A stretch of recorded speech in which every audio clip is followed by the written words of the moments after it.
A very good evening from the newsroom. The news summary for this Friday evening. LDS leaders in the National Assembly met with President Wavell Ramkalawan in his capacity as head of state to discuss a proposal for advancing the autonomy of the National Assembly as a branch of government.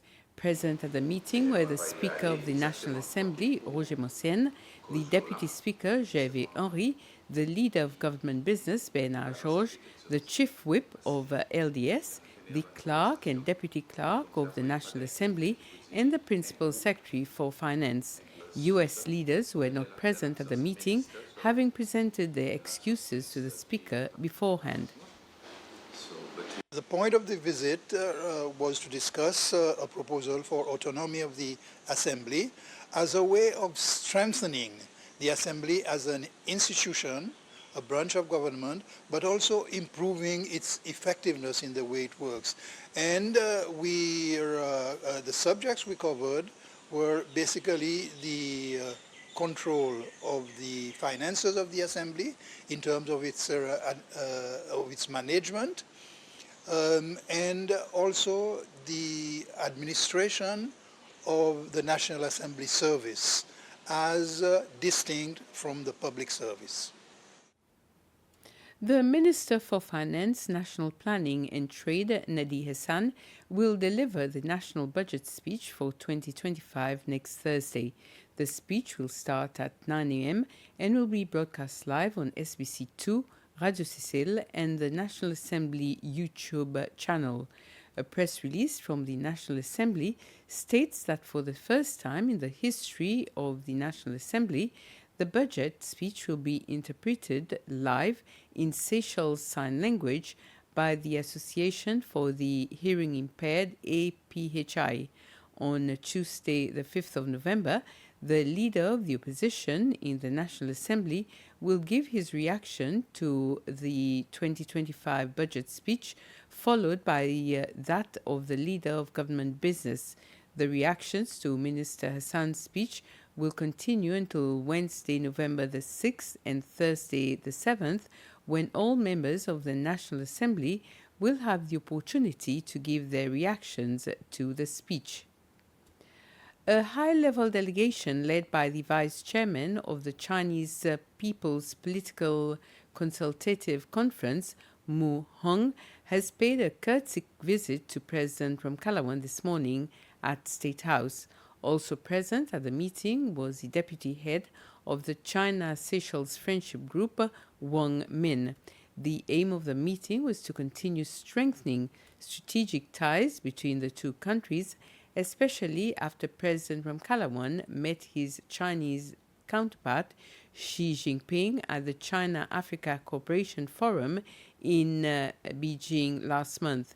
During the meeting, they discussed a project to expand the port of Victoria that China has agreed to assist Seychelles and other issues of cooperation. The Chinese delegation did not speak to the media. And now for correction regarding our report last evening on the Seychelles Port Authority's appearance before the Finance and Public Accounts Committee, FPAC, in relation to the port extension project. In the report, we mentioned that the project would cost 140 million euros. However, SPA has clarified that this figure was based on an initial design by a firm which has since been rejected as it was financially unfeasible, costing 7 times the original budget and would also have severely handicapped port operations. SPA instead engaged with a new firm to design a deck-on-pile structure. The new design will be provided to the bidders that have been pre-qualified in the open international tender. SPA says the project cost estimate is now at a more realistic level that it can afford to pay, and this cost was not revealed in the hearing due to the ongoing tender process.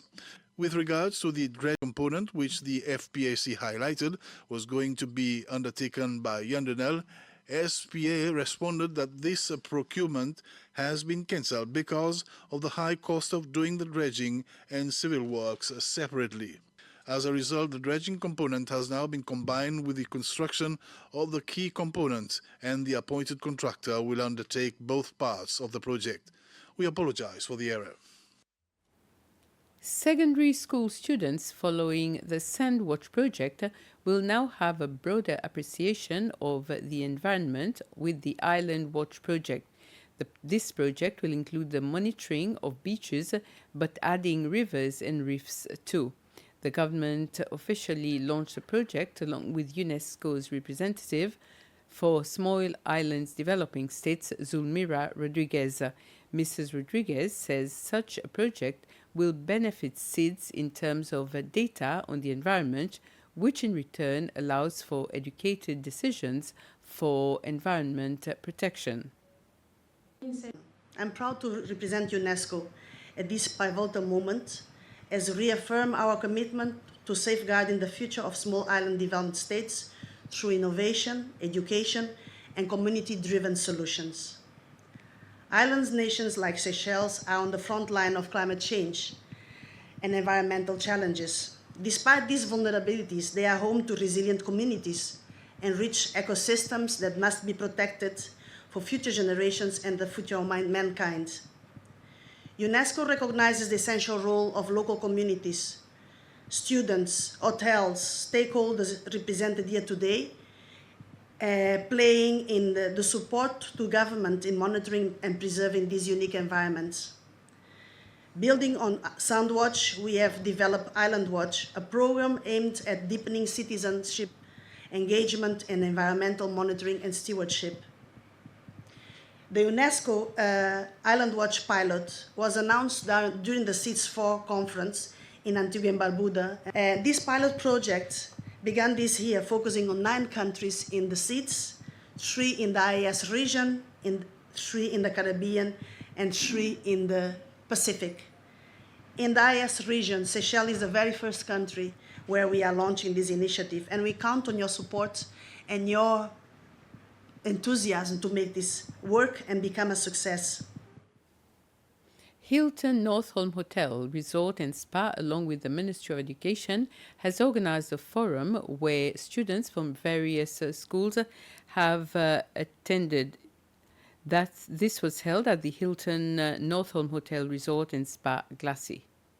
During that forum, the students, along with the other invitees, were separated into groups to answer questions based on sustainability and discuss ways to deal with such topics.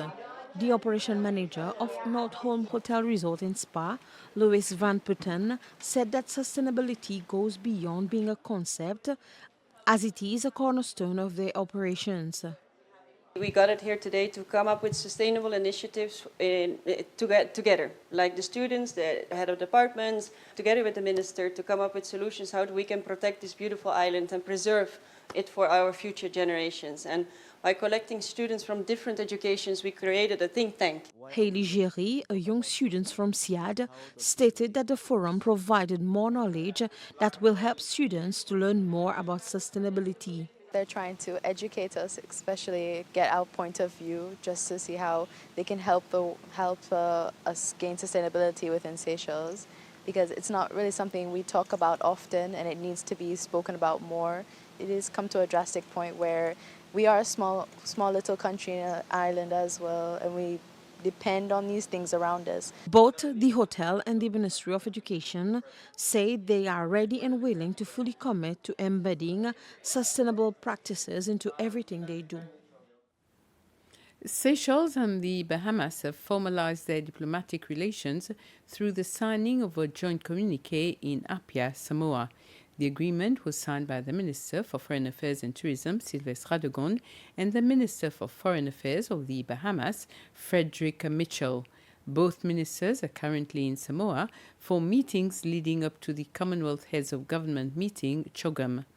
Seychelles and the Bahamas share several common priorities, particularly in addressing climate change, advocating for the unique challenges of small island developing states, SIDS, and strengthening their participation in international organizations such as the Commonwealth and the United Nations.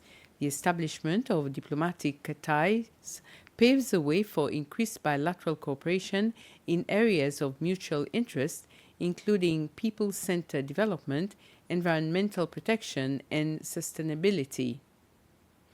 And residents of elderly homes on Mahe gathered today for lunch as part of the Creole Festival, traditionally called Tiffin. As usual, it was the Ministry of Family, Sports and Youth that organized Tiffin to allow the elderly people to meet each other and spend a pleasant time together. Grilled fish, plo, shark chutney were among the Creole dishes that the elderly ate at the meeting. At the same time, they were able to appreciate the Creole music that the band Zepis was playing. Several of the elderly who were able to participate came from 7 homes for the elderly. Many of them said that they appreciate this activity since they do not always get the opportunity to get together for an event like this. I like to eat Indian food, which is always curry. But I see the Seychelles are very fond of curry also, so I'm looking forward to having something traditional in the form of a curry or some fish. Many things that I like to look at, to eat, I'm sure we're going to have them here. When you're in an elderly home, you can get a little bit lonely because you feel that you've been pushed one side, but when you gather with all the people like this, you feel part of the society once again, and it's wonderful to be here, to just see everybody together. And with this, we end this news summary. And for those who enjoy cooking, next on SBC is the cookery program, La Cuisine. Have a very pleasant evening.